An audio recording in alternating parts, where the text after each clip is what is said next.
everyone, it's Shannon here from Waffle Flower Crafts. I'm so excited to be here at Simon Says Stamp, showing you guys how to create this really beautiful pull tab Christmas tree card using some new dies from Waffle Flower's October release. To create our tree, we're going to start with the pull tab tree die. This die set will cut out the tree as well as the pull tab mechanisms. I'm going to cut out the tree and the mechanisms out of some heavyweight cardstock. You could use some lighter weight cardstock if you prefer, but I would only use the lighter weight cardstock for the tree, and I would try to keep the heavyweight cardstock for the mechanisms. The mechanisms work a lot better, they're more sturdy, they feel better in your hand if you use that heavier weight cardstock. So I just ran these 3 dies through my die cutting machine, and now I have all my pieces die cut to actually create my pop-up tree. So it's a very simple pop-up kind of mechanism and design. It's pretty easy to do. So now I'm moving on to the next set of dies. This is the pull tab tree pop-up die set. This die set will cut out the openings in the tree. So this first die I'm centering right here in the front triangular panel of our Christmas tree, and then I'm just going to use some purple tape to hold it in place and then run it through my die cutting machine. You can see that this die will cut out these little slots or openings. Those are for all the tree boughs. Now I will actually cut out all the tree boughs. There's several pieces that make up all the tree boughs, and I'm going to cut them out of some really beautiful glittery cardstock, and I'm just going to center them on this cardstock here and then run them through my die cutting machine. You have a set of 4 boughs that go up the center of the tree, and then 2 left and right sets of boughs that go on the left or right side of the tree. I'm going to grab the smaller left and right tree boughs. You could also use the larger left and right tree boughs, but I'm going to cut them again. So you do have to choose either the larger set or the smaller set and cut them again, because you will need 2 more, or I should say 1 more left and 1 more right tree bough to complete the whole tree. Now I'm going to take this star die, which is from the pull tab tree die set, and just die cut a gold star or gold tree topper for my Christmas tree. And once I pop that out of the die, I have all my die cuts ready to assemble my tree, my pull tab mechanisms, my star, and my boughs.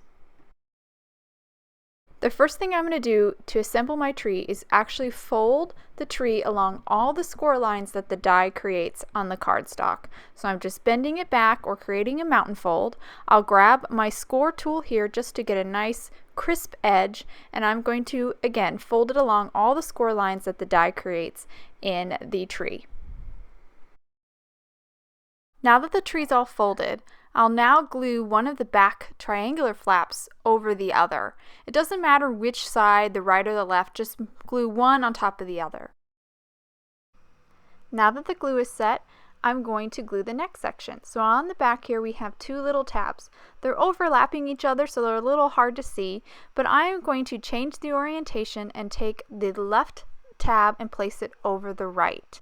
I'll then grab my liquid adhesive, put a little bit of glue on that left tab, and then just stick it down onto the right. It doesn't overlap the right tab. That right tab is still exposed on the interior of the tree, and we'll use that later for the pull tab.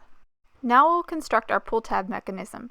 So on the right I have the pull tab, and on the left I have the little mechanism. As you can see, the pull tab feeds through that slot inside the mechanism, and that's how it'll grab that mechanism and pull, and that's the action that will make the tree pop up. So to make everything stick more easily, we're going to use score tape, and there's little scored tabs. I'm trying to show you here with my scissors and holding up to the camera. There's little tabs that are scored into the cardstock from the die. We are going to add score tape to those 2 little tabs. There's one on the pull tab, and then there's one on the mechanism, and then we will add some more score tape to the other half of the mechanism, so we'll have score tape on both halves. I'm using 1/8 of an inch score tape. A 1/4 inch would have been even better because I'm doubling it up here to make 1/4 of an inch, but you can make it work, but again, a 1/4 inch would be better. Now I'm adding it to the other half of the little mechanism here, and again doubling it up so it's about a 1/4 of an inch. To highlight that the section I'm adding score tape right now to does not have a tab. There's no score line indicator. I just found that it was easier to add score tape to that section of the mechanism instead of to the little tab that's inside the tree, which is where that mechanism is going to adhere to. So I went ahead and removed the score tape on the pull tab, then folded the tab over and adhered it to the mechanism. Now I'm going to fold the tab that's at the top of the mechanism. This tab does have score tape on it, and now I'm going to start to work the pull tab and the mechanism into the tree. This is actually very easy to do. I'm just trying to get my bearings here, and I'm going to have the pull tab be on the right side of the tree, so I'm going to tuck that, pop that little flap open there, and then feed from the inside of the tree, feed that pull tab out to the right side.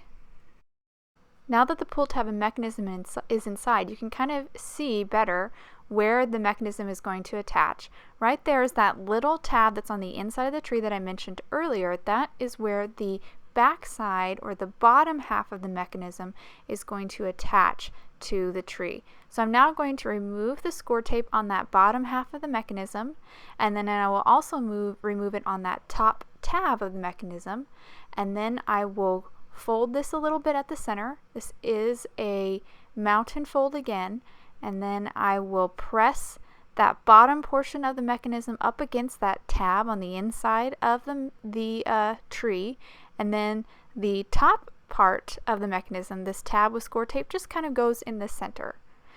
And once I kind of get it in the center of the tree here, then I will press my tree down to make sure that it lies flat when shipping.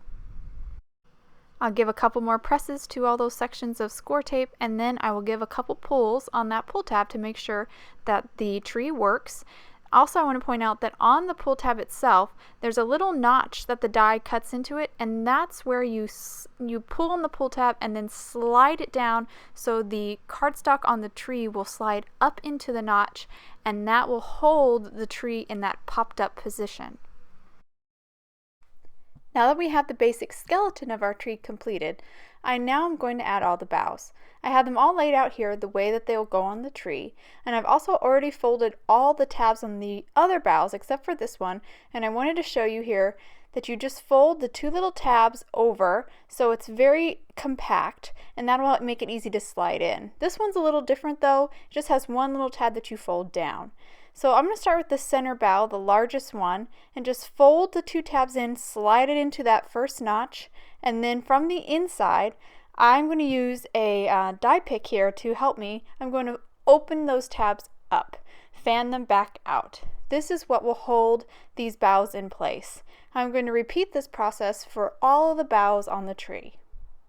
You, of course, could have added the boughs to the tree before you constructed it, before you glued any tabs together, before the tree really took its shape. You could have popped these boughs in then at that point. That's a great option, especially if this looks a little finicky to you, opening up those tabs once the tree is already constructed with the mechanism and pull tab inside. I found this to be a little easier for me. I found the boughs kind of got in my way when I was constructing the pull tab and everything. So I found this to be the easiest method for you, but whatever works. So for this last bough here, it's a little different. I've added a little bit of glue to the back side of the tab. Now I'm just tucking that tab into the top of the tree and then folding it down, and that little bit of glue will hold that top bough in place. So my tree is basically done being built. The only thing I have left to do here is add my little gold star.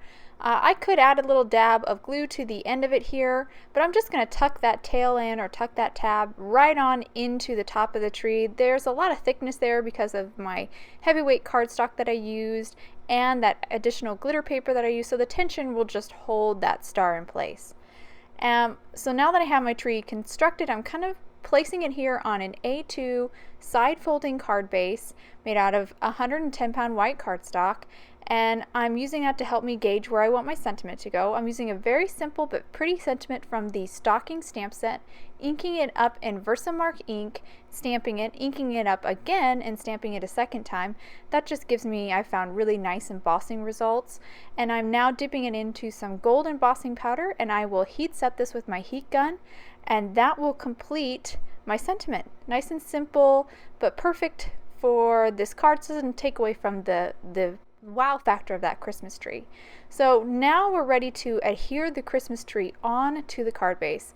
The only place I'm adding glue is at that very bottom section here. So not at that upper triangular section, on the very bottom section. I'm just going to add glue. I'm using some liquid glue. You could of course use a tape runner or score tape if you prefer. And then I'm going to hold it in place till it sets. And now the fun part, I'm going to start to decorate my tree with some beautiful gems. This is a rainbow pack of jewels by Little Things from Lucy's Cards. The jewels are different sizes, so it works really well for decorating this tree. You get quite a variety, and it really does mimic the look of ornaments, or at least the sparkle of ornaments anyways. I also like that these jewels and the paper both have like an iridescent quality. The jewels kind of almost have like a mother of pearl look, and the glitter is that really pretty kind of varied iridescent glitter. It works really well together, and in fact the whole look kind of reminds me of those ceramic Christmas trees, especially ones that have like a mother, they're white and have like a mother of pearl. So it really has a vintage feel to me, and I really like how this card turned out. So I am using Nuvo Crystal Drops in Morning Dew to stick these down. That's the adhesive I'm using, and I'm going back and forth between a Marvy jewel pick to help me kind of put these jewels in place. Also I use my fingers or even the tweezers there to just kind of put all of those jewels in place to decorate that tree and really make it sparkly and very pretty, I think. And now that this tree is completely covered with jewels, I'm all done decorating it. It is relatively a pretty simple card, but it has a big wow factor because of all the beautiful sparkle and of course the fact that that tree pops up. And I think what's really amazing about this design or these dies is that this tree can fold down completely flat. So when you're mailing it, really the only dimension you'll have is the thickness of the paper and those jewels. And I think the receiver will be so surprised to pull that tab and watch that tree just pop up. I hope you guys enjoyed today's card and video. If you want any more information on the products I use, please visit Simon Says. And thank you so much for watching and have a wonderful day.